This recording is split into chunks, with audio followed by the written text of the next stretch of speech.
오늘 하나님께서 우리에게 주시는 말씀은 고린도전서 12장 1절에서 3절 그리고 로마서 10장 8절에서 10절 두 군데 말씀 보겠습니다.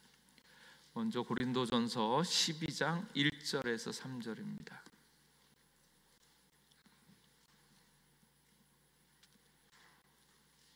고린도전서 12장 1절부터 3절까지의 말씀.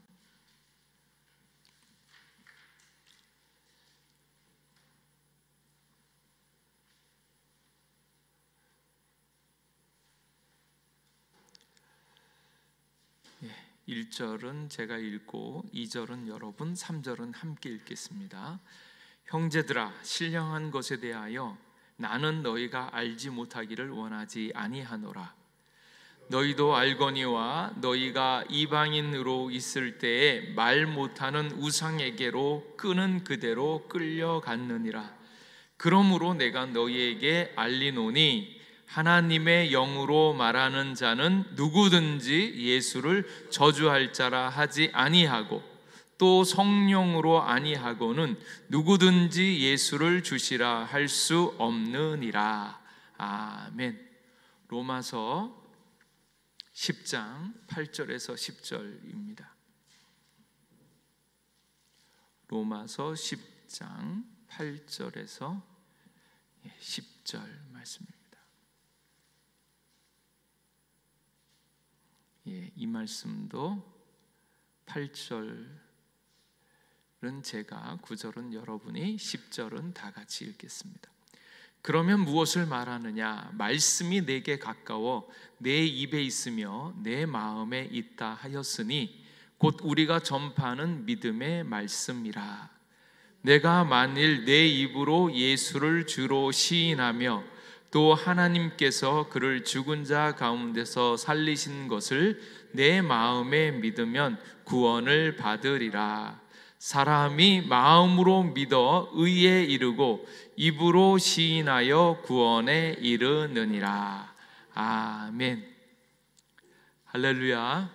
오늘도 하나님께서 우리와 함께하여 주셔서 하나님의 새로운 은혜와 복을 받고 누리는 시간 될 수 있기를 축복합니다.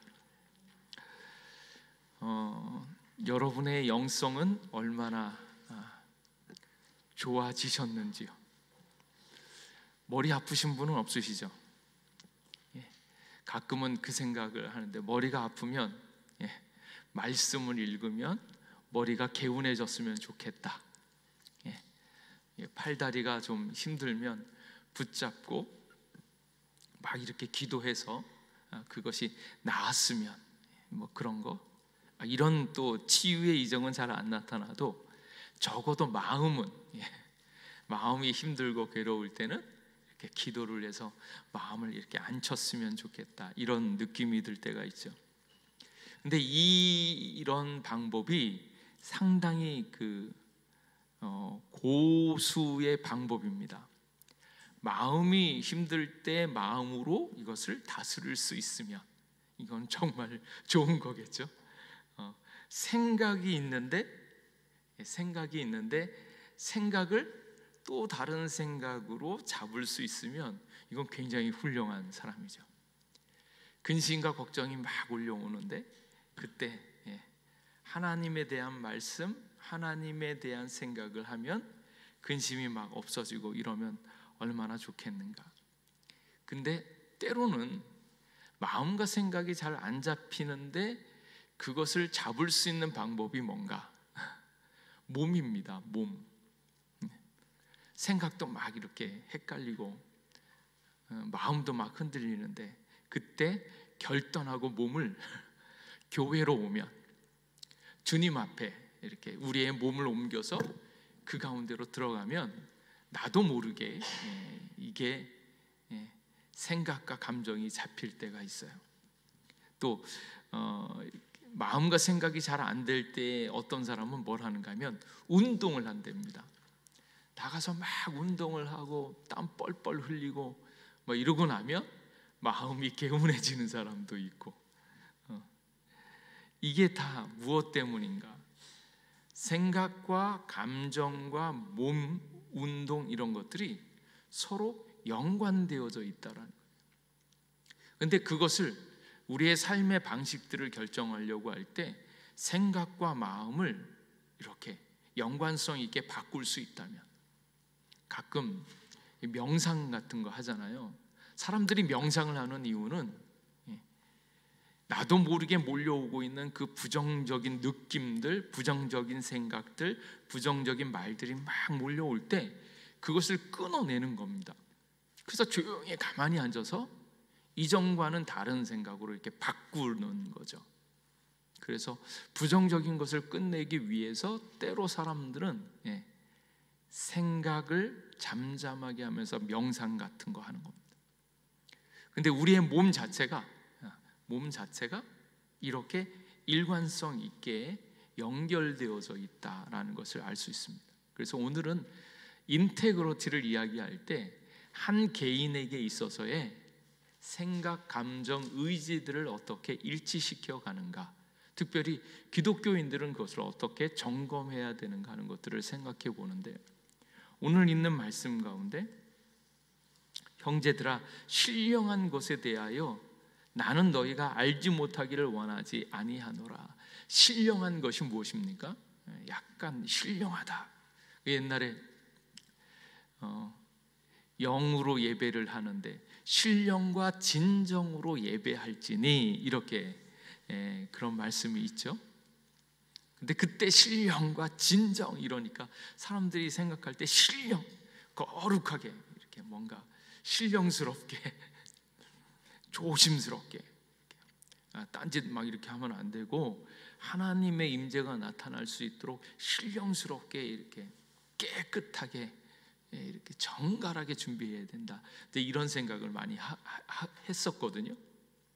그리고 그 다음에 진정으로 예배를 드릴 때 진정성 있게 정말로 이렇게 드려야 된다. 이제 이렇게 얘기를 많이 하는데, 그때 신령과 진정은 무엇인가면 그렇게 어려운 말이 아니고요.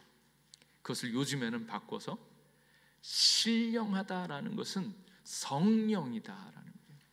그러니까 성령의 역사에 합당한 그 일들을 하는 거예요.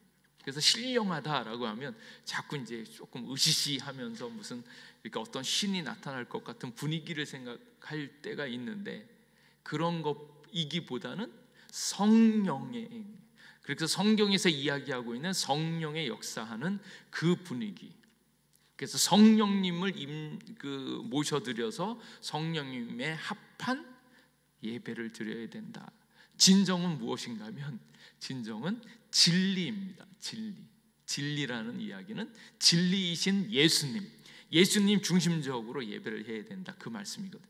그러니까 여기에서 신령한 것에 대하여 너희가 알지 못하기를 원하지 아니하노니, 성령의 역사, 성령님께서 움직이시는 그 일들에 대해서 모르기를 원치 않는다. 근데 너희도 알거니와 너희가 이방인으로 있을 때에 말 못하는 우상에게로 끄는 그대로 끌려갔느니라. 그 이전에는 우리들의 생각, 감정, 의지 이런 것들이 우상에게 이끌려가는 것처럼 그냥 쭉 이렇게 막 딸려갔다는 거예요. 근데 지금은 어떻게 해요? 신령한 것에 인도함을 받는 방식으로 이 모든 것을 맞춰야 된다라는 거예요. 그래서 우리가 예수 그리스도를 믿는다라고 얘기할 때 예수 그리스도를 우리 가운데 모셔드려서 우리 안에 그리스도의 영이 주관하고 있는 거예요.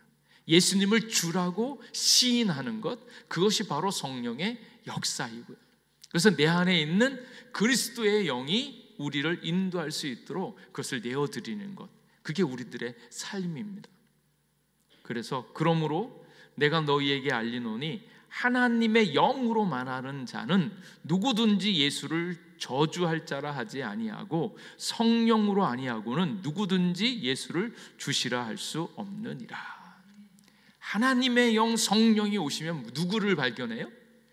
나타나는 것은 예수님을 고백하고 예수님을 따르면서 예수님을 우리의 주님으로 고백하는 것, 그게 바로 성령의 인도함을 받는 삶이다라는 거예요. 그래서 영 그러면, 성령 이러면 이거 뭐야 좀 거룩하고 신령하게 뭔가 이렇게 살아야 되나?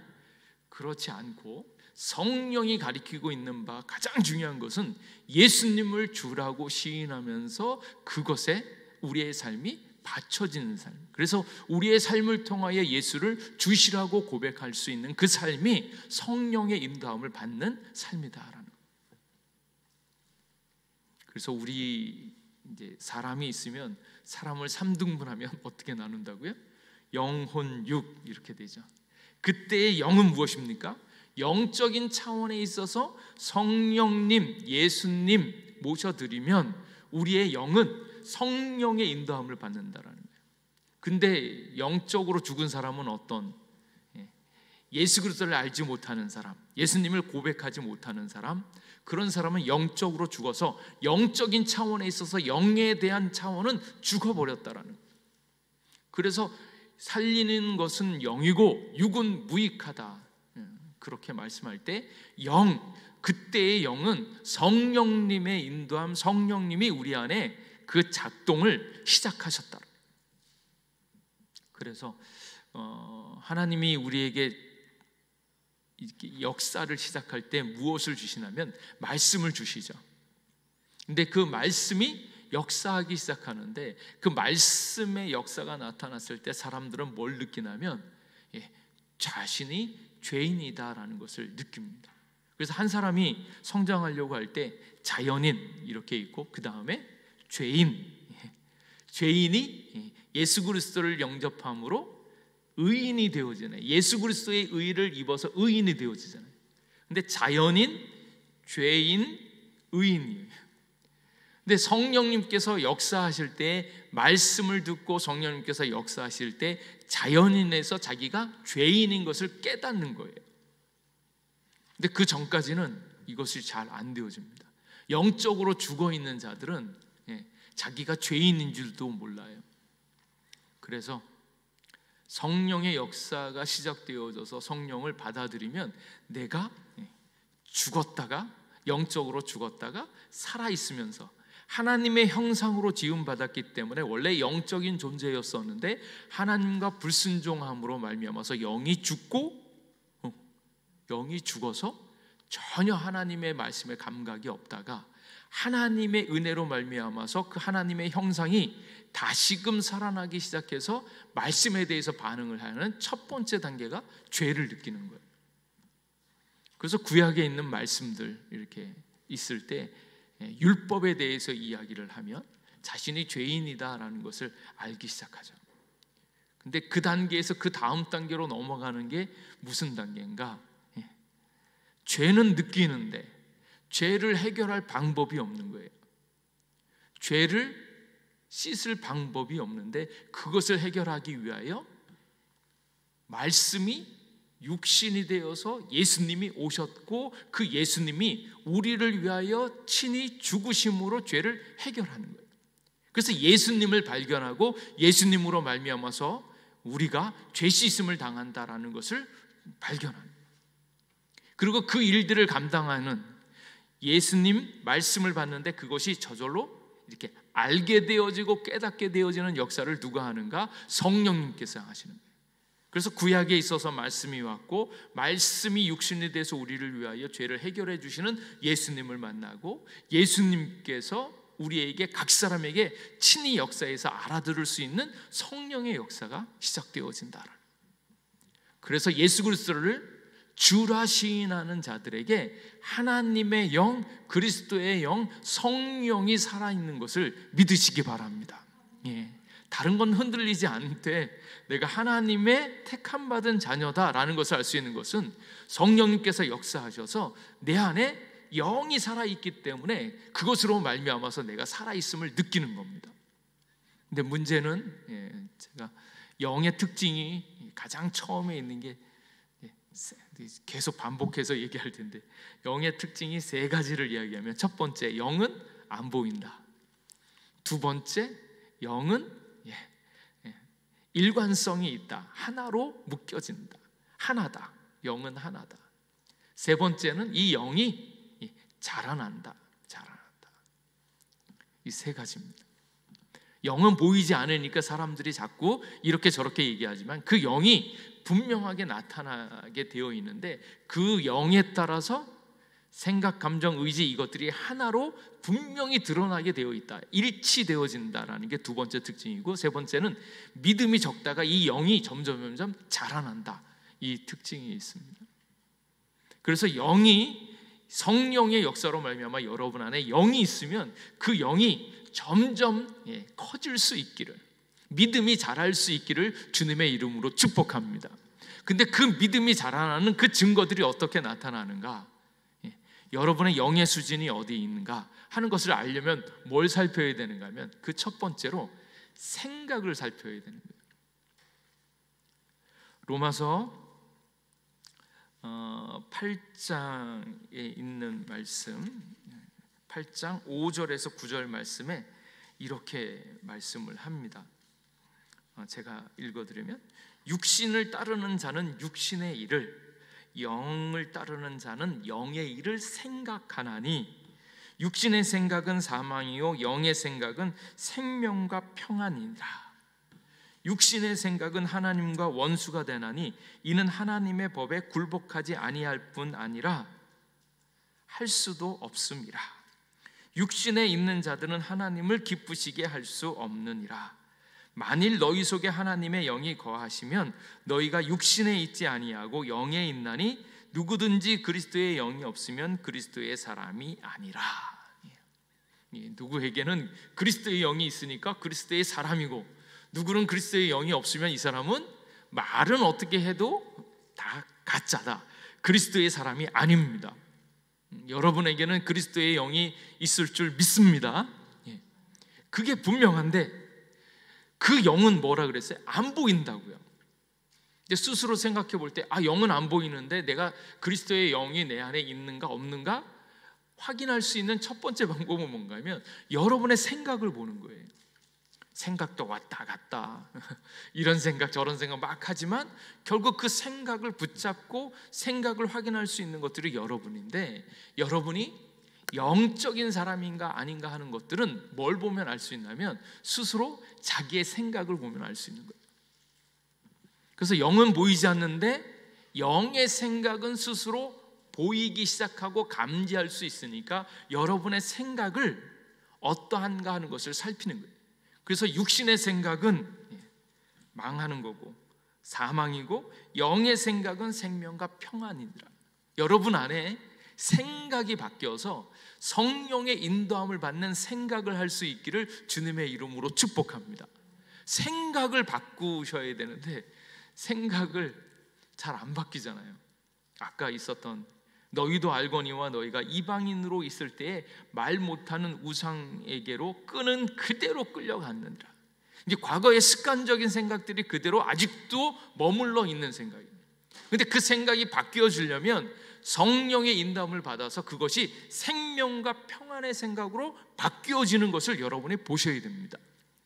근데 하도 이제 저희들이 이전까지 살아왔던 삶의 방식들이 실패했던 것들이 너무 많잖아요. 그래서 제가 우리 오래 다니신 성도님들에게 이제 얘기할 때 마음을 새롭게 하셔서 새로운 생각을 하고 주님 앞에 나올 수 있기를 힘쓰셔야 됩니다.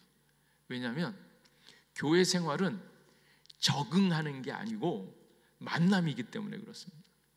근데 많은 사람들이 교회 생활들을 별 다른 역사가 없이 계속 다니는 것에 너무 많이 적응이 되어졌어요. 그래서 교회에서 은혜 못 받는 것을 너무 당연스럽게 여기는 사람들이 너무 많은 거예요. 어쩌다 은혜 받는 사람들, 아니면 날마다 은혜를 받다가 어쩌다 못 받는 사람들, 이렇게 있을 때 항상 주님께서 우리를 새롭게 만나 주심으로 하나님의 은혜와 역사를 경험할 수 있기를 주님의 이름으로 축복합니다. 오늘도 말씀을 들을 때 그냥 지난주에 드렸던 예배처럼 그렇게 생각하지 마시고 특별하게 주님을 만날 준비를 하시고 여러분의 생각은 오늘도 새롭게 부어주시는 새로운 은혜와 새로운 권세를 받을 수 있는 그 생각으로 바꿀 수 있기를 축복합니다. 그 마음이 바뀌어야 되는데 많은 사람들은 지금까지 오랫동안 기도하지만 기도 응답 받지 못했던 그 기억들이 너무 많고, 은혜 받지 못하고 대충 적응하면서 지내는 것, 하나님을 만나지 못하면 사람들하고도 친해서 사람들로부터 위안을 받거나 인정을 받으면서 다니고자 하는 사람들이 너무 많은 거예요. 그런데 그것보다는 먼저 주님이 기어코 나를 만나주시고 내 생각을 바꿔주시고 주님께로 더 가까이 나아갈 수 있는 그 무슨 하나님의 역사가 내게 임하기를 기도하시고 생각하셔야 된다. 그래서 첫 번째로 영의 인도함을 받으면 무엇이 바뀌는가? 생각이 바뀌어요. 그리고 그 생각을 의도적으로 인간적인 생각으로 하는 것이 아니라 성령의 생각이 나에게 접근해 왔을 때 성령의 생각을 그대로 받아들이셔야 된다라는 거예요. 그래서 인간이 스스로 긍정적인 생각을 해서 스스로 만드는 것이 아니라 영적인 하나님의 가능성, 하나님의 일들을 내가 그대로 받아들이는 겁니다. 이게 가끔은 이제 헷갈리는 부분이에요. 인간이 생각을 해가지고 이렇게 하나님의 뜻을 점령하는 것이 아니고 성령님께서 말씀하여 주신 바 그 인도의 거룩한 생각을 내가 붙잡는 겁니다. 그래서 영의 인도함을 받는 생각으로 바뀌어지는 거예요. 그래서 그리스도의 영이 있으면 그리스도의 생각으로 바뀌어진다는 거예요. 그리고 무엇을 하든지 그것 가운데 우리의 생각에 예수를 주라 시인할 수 있는 방법으로 바뀌어지는 거예요. 그래서 여러분이 지금 접근하고 있는, 건드리고 있는 일들이, 그 생각들이 어떠한 생각인가, 예수님을 주로 고백하고 있는 생각인가 아닌가 하는 것들을 끊임없이 점검하시면서 그것을 예수님을 주라 고백할 수 있는 생각으로 자꾸 바뀌셔야 된다라는.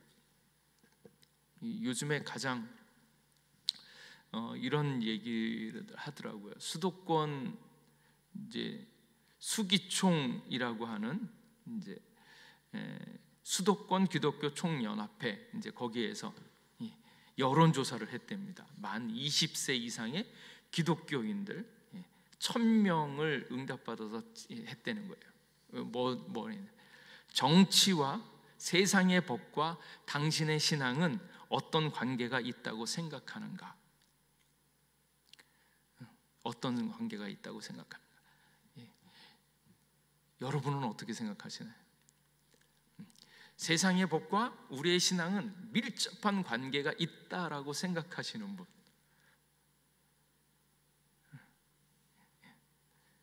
그건 이제 두 번째, 아니다, 전혀 상관없다, 우리 믿음만 잘하면 세상 일은 어떻게 되든지 상관없다, 그렇게 생각하시는 분. 우리 예목교회는 참 훌륭한 것 같아요. 근데 대한민국에 있는 그 수준에서는 뭐라고 얘기하냐면, 세상의 법과 교회의 믿음이 너무 중요하기 때문에 53%가 아주 밀접하다고 관련이 있는 거예요. 근데 47%는 상관이 없다, 이렇게 얘기했다는 거예요. 53% 대 47% 이렇습니다. 여러분의 생각은 어떠세요? 관점은 딱 하나입니다. 우리의 생각과 우리가 접근하고 있는 그 모든 것에 있어서 예수 그리스도를 주라 고백하는 것에 관심이 있어야 된다는 거예요. 이전에 살아왔던 생각들, 이전에 살아왔던 삶의 습관들보다 예수 그리스도를 모든 사람들에게, 적어도 내 생각에서 주로 시인하는 그 일들에 우리의 생각이 따라가 줘야 된다는 거예요. 근데 그 일들에 있어서 세상적인 법과 신앙은 관련이 없지 않고 관련이 많다라는 거예요. 그거는 뭘 보면 알 수 있습니까? 우리가 지난 코로나 시절을 보내지 않았어요? 코로나 시절을 보냈을 때 예배하고 싶은데 주님 앞에 나오는데 그것에 실패하게 하는 것이 뭐예요? 세상에 있는 법령이 정부에서 교회에 모이지 마라, 집합하지 마라, 이러는 것 때문에 믿음이 연약한 자들 아니면 예배를 드리는데 신앙생활하는데 엄청난 어려움이 왔잖아요. 말도 안 되는 마스크를 끼는데 버스나 지하철은 그 어떤 사람, 확인도 되어지지 않은 그 어떤 사람이 마스크만 쓰면 막 붙어 있든지 빽빽하게 있어도 아무 문제 없는데, 여기에서는 교회에서는 사람들이 뜨문 앉으라 그러고 이렇게 해가지고 교회가 예배드리지 못하는 것으로 인도했던 일들이 우리에게 있었잖아요. 그랬을 때 세상의 법하고 예수 그리스도를 믿음으로 고백하는 그 일에 있어서는 엄청난 관계성이 있다라는 거예요. 그래서 그 생각이요, 세상을 이끌어가고자 하는 그때에 믿음을 온전히 전하고 예수 그리스도를 주라 시인하려고 할 때 그것에 방해되는 것과 그렇지 않은 것에 분명한 그리스도의 생각을 할 수 있어야 되고, 그 일들을, 우리의 권리를 가지고 그 일들을 감당해야 된다라는 거예요. 그래서 어떤 사람은 관련이 없다고 그러는데 관련이 없지 않습니다. 예수님께서 하신 방법대로 이 세상에 대해서 온전한 응답을 요청하고 있다라는 거예요. 세례 요한도 외치기를 뭐라고 외쳤어요? 헤롯의 정책에 대해서, 그리고 관원들의 부정에 대해서 과감하게 지적하셨죠. 그리고 모세 같은 경우도 그러잖아요. 이스라엘 백성을 이끌기 위해서 어떻게 했습니까? 정치적으로 애굽 왕과 담판을 지었어요. 가서 내 백성을 보내라. 당연히 예수 그리스도의 말씀대로 정치적인 활동을 하신 거죠. 그래서 우리의 생각, 이 모든 일들, 여러분이 살아가고 있는 삶의 모든 방식들에서 예수 그리스도의 생각과 뜻을 온전히 나타낼 수 있도록 주로 시인할 수 있는 방법을 생각하셔야 된다는 거예요. 그래서 우리나라는 하도 이제 우리나라의 정치를 하고 있었던 사람들이 워낙 이전에 하던 우상에 이끌려서, 그 우상이 무엇입니까? 진영 논리에 빠졌잖아요. 좌우, 동서, 남북 이렇게 갈라져 가지고 자기의 이득을 위해서 얘기하는데, 정작 중요한 것은 예수님의 관점에서 어떻게 이야기하는가 하는 것들을 온전히 생각해요. 하나님의 편에서, 주님의 편에서 이것을 어떻게 나타나야 되는지. 사람이 성향이 있잖아요. 누구는 보수 성향, 누구는 진보 성향. 보수 진보가 중요한 게 아니고요, 진보는 진보답게 진보의 원리대로 하나님 편에 서서 그 일들을 얘기해야 되고, 보수는 보수답게 하나님 편에서 그 일들을 온전히 해야 되는데, 세상 이곳에 있는 대한민국에 있는 정치인들이 다 뭐예요?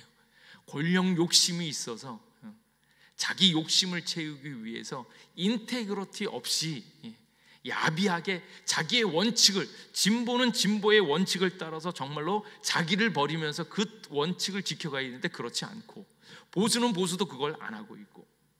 근데 그 모든 것들이 하나님 편에서 이것들을 진행하려고 할 때 하나님 편에서 하나님의 뜻이 어디 있는가, 이것들을 정확하게 봐야 되는 거예요.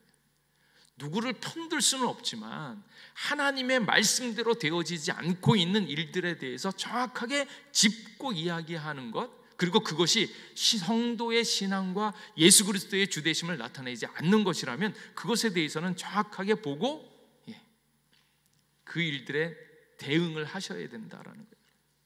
그래서 우리의 지성을 가져다가 성령의 인도함을 받아서 온전하게 이끄는 것들을 보내야 된다라는 거예요. 최근에 제가 얘기를 들으니까 그 제주 지법에서 최근에 어떤 판단이 내려졌는데, 탄자니아 국적의 사람이 4사람이 제주 출입국 외국인청에다가 그 난민 신청을 했답니다.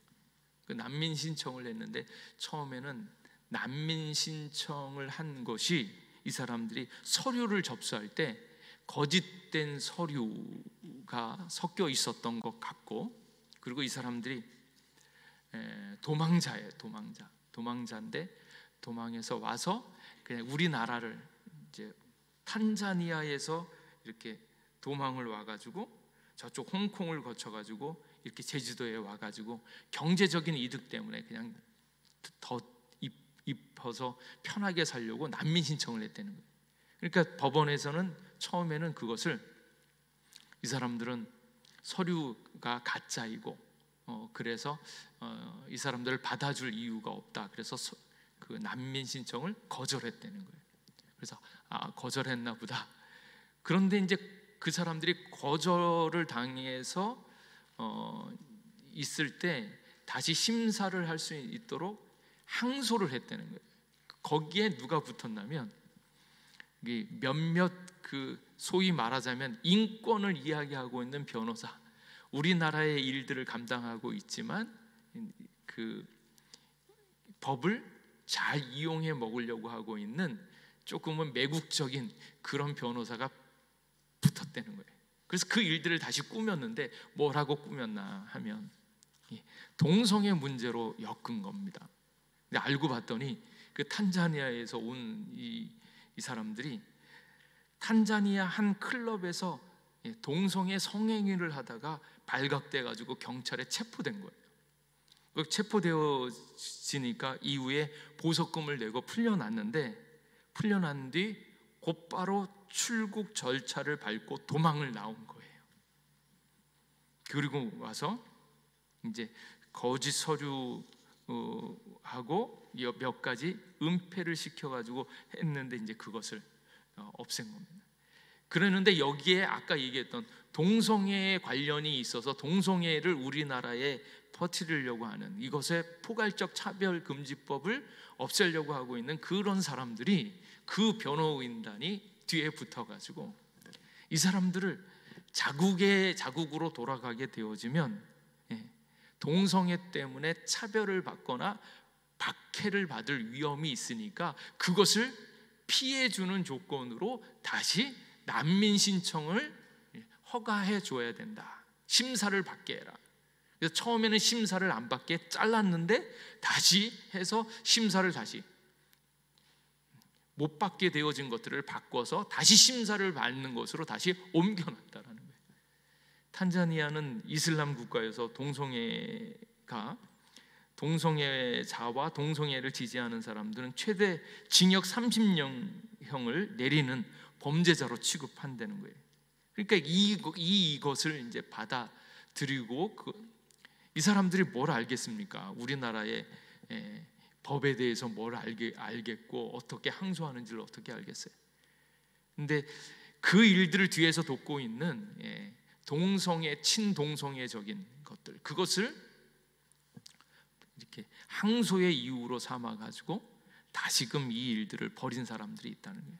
여기에 영적인 범죄함들이 숨겨져 있다라는 거예요. 우리나라에도 다른 건 모르지만 노동자와 이렇게 기업들 했을 때 누군가는 이득을 보고 누군가는 손해를 보고 양곡법이 됐든 상법 개정안이 됐든 그것은 서로의 이득에 따라서 누구 편을 드느냐에 따라서 서로가 이윤을 나눠 갖는 셈이니까 보수와 진보가 다를 수 있지만 다른 건 모르지만 영적으로 하나님의 말씀에 대해서 죄에 대해서 분명하게 이야기하고 있는 것들에 대해서는 우리가 깨어서 하나님을 예수 그리스도를 주라 시인하는 것에 그릇된 생각들이 어떠한 것인지는 분명히 짚고 넘어가면서 그것으로 주라 시인할 수 있는 생각을 가져야 된다라는 거예요.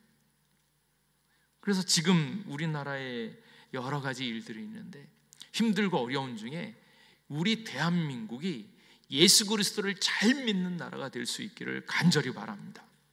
그 일들을 하려고 할 때 법적인 것들이 얼마나 중요한가. 코로나 때 아니면 인권위원회 이런 법들이 믿음을 갖지 못하게 하고 있는 일들이 얼마나 많은가. 일제시대 때 뭐가 있었어요? 신사참배 있었잖아요. 예수 그리스도를 믿음으로 고백한 이들이 그것을 지키지 못하게 되어질수록 신사참배라고 하고 있는 법이 내려오면 어쩔 수 없이 예수님을 믿기 때문에 박해를 받고 목숨을 잃는 일이 있고, 북한은 어떤 중이에요? 북한에서 예수 그리스도를 믿으면 그 체제에서 버텨낼 수가 없습니다. 박해를 받든지 사형을 당해도 아무 소리를, 그게 살인이 아닌 게 되어지잖아요. 그런 것처럼 정치와 법은 관련이 없는 것이 아니고 우리의 생각과 우리의 그 사상 이런 것들은 예수 그리스도를 분명히 믿음으로 고백하고 있는 그 일들에 대해서 정확하게 알고 그것을 지켜야 되고, 특별히 대한민국이 예수 그리스도를 잘 믿는 나라가 되어질 수 있도록 영적인 생각, 영적인 마음들을 잘 지키셔야 된다라는 거예요. 그래서 지금 있는 이 여러 가지 일들 가운데 예전에 우리가 얘기하고 있는 줄기세포 연구 같은 경우에도 그렇잖아요. 줄기세포에 대한 생각들을 이렇게 보면, 아니 불치병에 있는 사람들을 줄기세포를 떼어다가 거기에 덧붙이면 이 사람이 얼마든지 살 수 있다라는 그런 연구들이 나왔을 때 이걸 어떻게 해야 되는지 알지 못하잖아요. 근데 영적인 생각은 어떻습니까? 성령의 인도함을 받는 생각이에요. 줄기세포 하나에 그 한 사람의 생명이 담겨져 있기 때문에 생명을 없이 하면서 줄기세포 연구할 수 없다는 거예요. 근데 그것을 교묘하게 속이거나 죽여도 되는 것처럼, 하나의 세포인 것처럼 얘기하고 있었는데, 그것이 영적인 생각으로 그것을 다시 조정하기 시작하니까 그런 법이 없어졌잖아요. 배아 줄기세포는 안 되고 성체 줄기세포는 다시 연구를 해도 된다라고 이것이 바뀌어지잖아요. 그래서 영적인 인도함을 받는 생각을 하는 것이 얼마나 중요한가. 우리의 생각들을 하나님을 사랑하고 이웃을 사랑하고 그리고 예수 그리스도를 주라 시인할 수 있는 그 생각으로 다스려 가야 된다는 거예요. 그런 면에 있어서 우리의 생각이 성령의 인도함을 받는 생각, 성향을 얘기하는 게 아닙니다. 진보가 보수가가 아니라 자기 자신을 버리면서 예수님의 뜻대로 이 모든 것들을 맞춰갈 수 있는 온전한 인테그리티의 삶을 살아가는 것들을 우리가 생각해 봐야 된다. 그래서 성령의 인도함을 받는 생각을 할 수 있기를 주님의 이름으로 축복합니다. 그리고 두 번째로는 생각, 감정이죠. 우리의 감정을 성령의 인도함에 맞춰야 되고, 우리에게 들어오고 있는 그 감정들이 성령의 인도함을 온전히 쫓아가고 있는가 하는 것들을 점검하고 검열해야 된다는. 그래서 우리들에게 나타나고 있는 감정을 잘 살피셔야 됩니다. 또 혹시 내가 또 법에 대한 얘기, 정치에 대한 얘기 해가지고 또 빈정상하신 분도 있는 거 아닌지 모르겠어요. 근데 생각을 해보세요. 성령이 인도하시는 생각들이 어떤가? 이전에 있었던 많은 우상들의 생각을 하면 그 느낌들이 고스란히 정해지면 감정도 거기에 따라옵니다. 느낌은 어디에 기반을 하고 있는가? 생각에 기반을 해요. 자기가 지금까지 해왔던 그런 가치 기준, 생각이 그대로 붙어 있으면 거기에 어긋나는 것들에 대해서는 불편한 생각 아니면 그래야 되는데 왜 이래야 되느냐라고 마음이 어그러지는 그런 느낌들이 생기거든요. 그래서 느낌이 어떠한가 하는 것들을 찬찬히 살필 때 이것이 성령으로 나오는 영적인 감정인가 아닌가 하는 것들을 살피셔야 됩니다. 죄를 보면 어떻습니까? 속이는 인간을 보면 화가 나죠? 정치를 보거나 뭘 보더라도 이렇게 뜻대로 안 될 때 이렇게 마음에서 분노함이 있잖아요. 왜 저런 얘기를 할까? 왜 저게 저럴까? 그럴 때 그렇구나 이렇게 하는 게 아니라 때로는 분노가 생길 수가 있어요. 내가 의도하지 않았는데 쑥쑥쑥쑥 나타나고 있는 그런 감정들이 있죠. 근데 그 감정이 있을 때 그 감정이 하나님의 뜻으로 말미암는 감정인가 아닌가 하는 것을 살펴보는 겁니다. 에베소서 말씀에 보면 바울이 분을 내어도 죄를 짓지 말라 이렇게 이야기합니다. 분을 내는 거는 가능하다. 감정적으로 이렇게 열받는 거 가능하다. 그러나 죄는 짓지 말아야 된다. 그때 우리의 감정을 뭐 봐야 되냐면 이 분노, 이 화가 의로운 분노인가 아니면 다른 사람을 안 좋게 하려고 하고 있는 불의한 분노인가 하는 것을 살펴봐야 된다는 거예요. 하나님의 말씀대로 되어지지 않으면 그것에 대해서 분노하거나 화를 내는 게 당연하다라는 거예요. 그렇다고 해서 잘못 행동하는 것까지 합리화하면 안 되는데 잘못되어진 것을 봤을 때 그것에 대해서 화가 나는 것은 당연하다. 대신 그 화를 적법하게 아름답게 정해진 합법적으로 이것을 이렇게 표현해야 되는데 그것이 잘못되어질 때는 안 되겠죠. 근데 그때의 우리의 감정들이요. 그래서 우리가 느끼는 분노는 하나님의 은혜에 의해서 검토되어져야 된다. 그리고 합당한 분노는 온전한 방식으로 표출되어져야 한다. 예수님께서도 화내실 때가 있으셨어요. 이 사탄의 자식들아 라고 이야기하면서 화를 내실 때가 있었습니다. 그때 그 분노, 그 감정이 그리스도께로 향하고 있는가 하는 것을 살펴보는 거예요. 이게 분노에 대한 것뿐만 아니라 정서, 사랑에 대한 감정도 마찬가지예요. 우리 정윤 자매하고 우리 종익 형제는 그 아름다운 사랑의 마음이 많잖아요. 그래서 결국은 결혼하게 되어졌는데, 결혼을 하려고 할 때 감정이 좋아하는 감정만 있다고 하는 것은 아닙니다. 그 사랑의 감정에 완전히 빠져서 첫눈에 이렇게 훅 가가지고 감정에만 되어지는 것이 아니고, 그 감정 플러스 하나님의 말씀에 대한 의존성, 그리고 이 사람들의 인격, 이 사람의 성품 같은 것도 같이 보면서 결국은 결혼이라고 하는 것들로 나아가는 거죠. 그래서 그때의 감정이 감정으로만 받아들이는 것이 아니라 그 감정이 가지고 있는 본래의 뜻과, 그리고 그 감정이 어떻게 연결되어져서 인격화되어지는 것까지도 살펴보게 되어지는 거예요. 그러니까 그 모든 감정에 대한 일들을 예수 그리스도를 주라 시인할 수 있는 그런 감정으로 만들어 가야 된다는. 그래서 감정에 속으시면 안 되고, 감정에만 이끌리시면 안 되고, 그 감정을 예수 그리스도의 주되심에 굴복시켜야 된다라고 해요. 이 존 스토트라는 분이 그분의 이제 감정에 대해서 점검해야 될 일들이 있었는데 이런 이야기를 썼어요. 어떤 결혼한 사람이 와가지고 이분에게 상담을 했답니다. 뭐라고 했냐면, 목사님, 저는 지금 살고 있는 아내와 이혼을 해야만 되겠습니다. 왜 그런데요? 그랬더니 제가 다른 여자와 사랑에 빠졌는데 이 여자야말로 저와 아주 적합한 사람입니다. 나도 생각해 보니까 이 여자를 만나고 보니까 이 여자하고 너무 잘 어울립니다. 천생연분입니다. 제가 지금 현재의 제 아내와 살고 있는 것은 실수였습니다. 제가 새로 만난 여자를 몹시 사랑하는데 그것은 분명히 맞습니다. 이 감정이 절절 끓습니다. 이렇게 얘기를 한다는 거예요.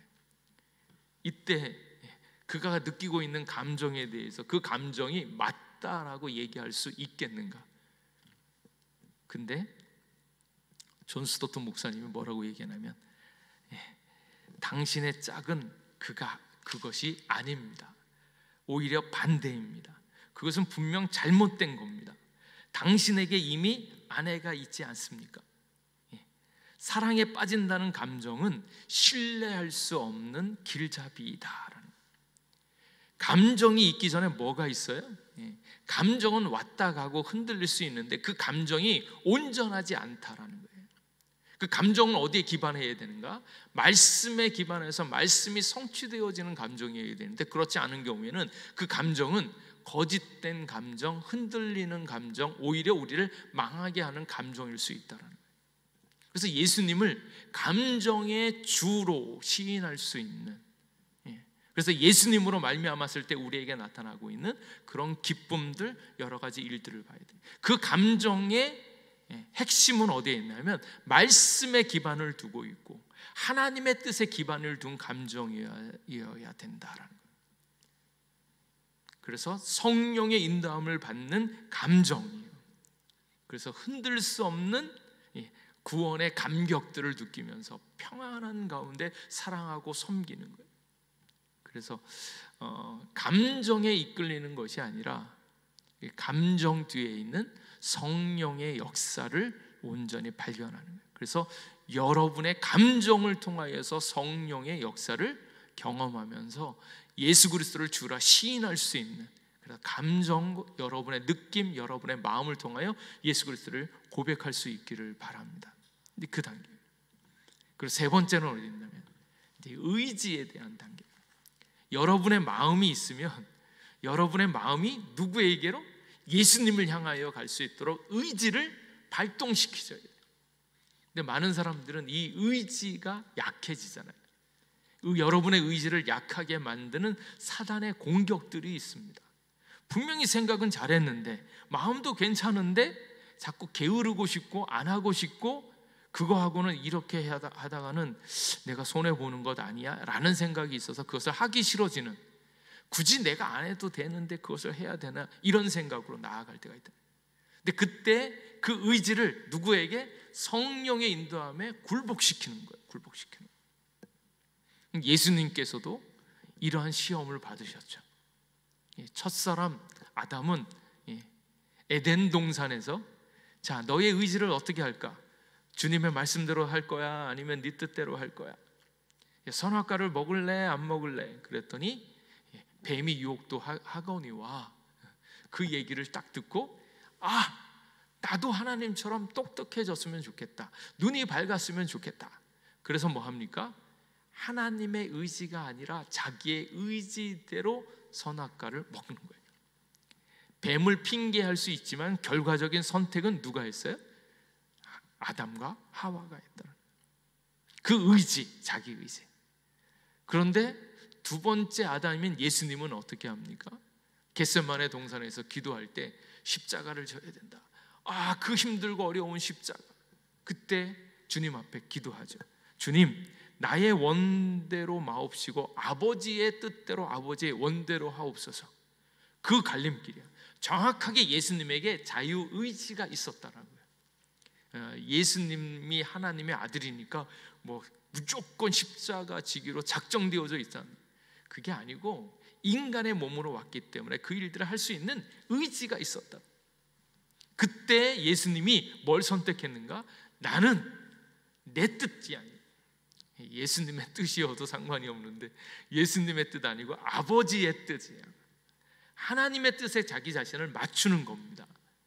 이게 얼마나 중요한가 하는 거예요. 여러분의 생각, 여러분의 판단 아니고 여러분의 판단을 꺾고 예수님의 방법대로 예수님의 뜻에 굴복하고 의지하는 것. 그리고 여러분의 의지를 누구에게 드리라고요? 예수님께 드리는 거예요. 나는 편하고 싶죠. 나는 그렇게 하고 싶지 않죠. 나도 더 오래 살고 싶죠. 뭐 더 잘하고 싶죠. 돈 많이 벌고 싶죠. 그런데 그것을 내려놓고 나를 버리고 예수님의 은혜로 오직 하나님의 뜻에 굴복하는 것, 그것을 배우라는 거예요. 그래서 이제 우리가 평생에 계속하는 훈련은 아마 이 훈련일 수 있어요. 생각도 분명히 이런 생각, 감정도 이런데 주님께서 말씀하시면 거기에 나 자신을 아예 내려놓고 하는 거예요. 그래서 몸이 움직인다라는 것은 생각, 감정, 의지를 주님 앞에 완전히 다 굴복시키는 것을 얘기하는 거예요.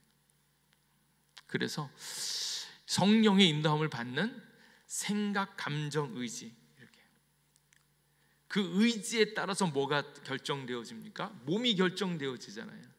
그래서 영혼, 육이 있으면, 성령이 있으면 그 다음에 영의 인도함을 받아서 점점 그 믿음이 자라면서 그의 모든 혼적인 것, 생각, 감정, 의지가 완전히 성령의 인도함을 받는 단계로 넘어갔을 때 그게 온전한 생명의 인테그리티를 이루게 되어진다.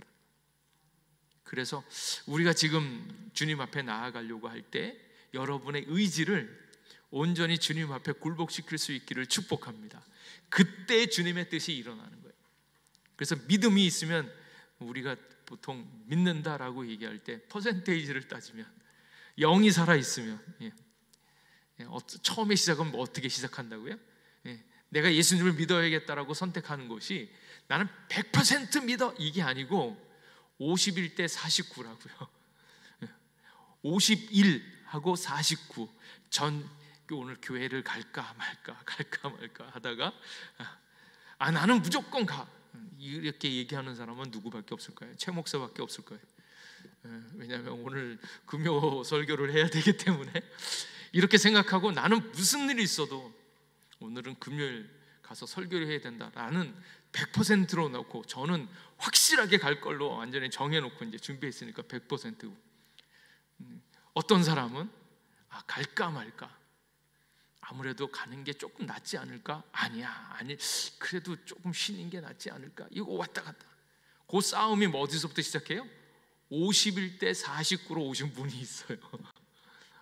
51대 49로 왔는데 와서 주님을 100%로 딱 의지하는 거예요.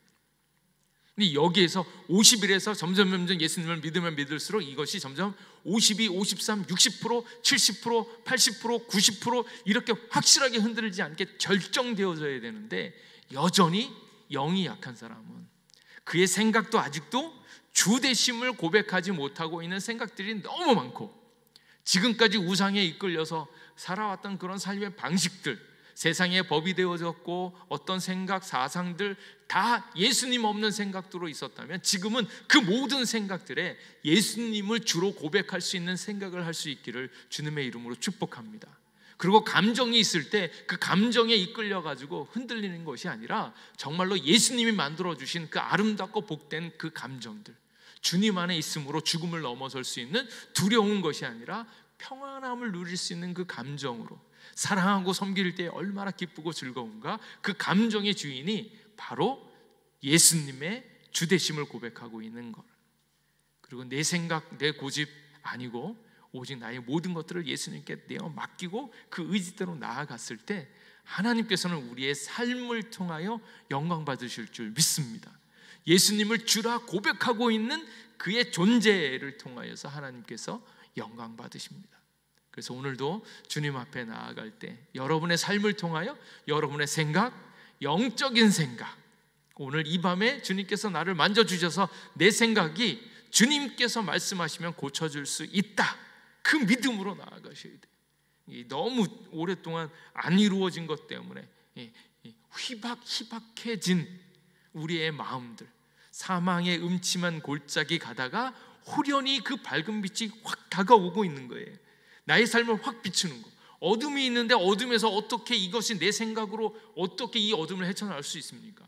나의 생각으로 안 되는데 주님께서 오셔서 내 생각을 후련히 밝은 빛이 훅 비침으로 말미암아서 가능성이 생기고 나를 바꿔주시고, 그러므로 내 마음이 평안하게 되어지고 그러므로 기쁨이 넘칠 수 있는, 그리고 나의 삶을 온전히 주님 앞에 맡겼을 때 나의 삶을 통하여 주님의 역사가 이루어지는 것을 경험할 수 있기를, 그래서 성령의 인도함을 받아서 생각, 감정, 의지를 굴복시킴으로 하나님의 역사를 경험하는 여러분들 되시기를 주님의 이름으로 축복합니다. 기도하겠습니다.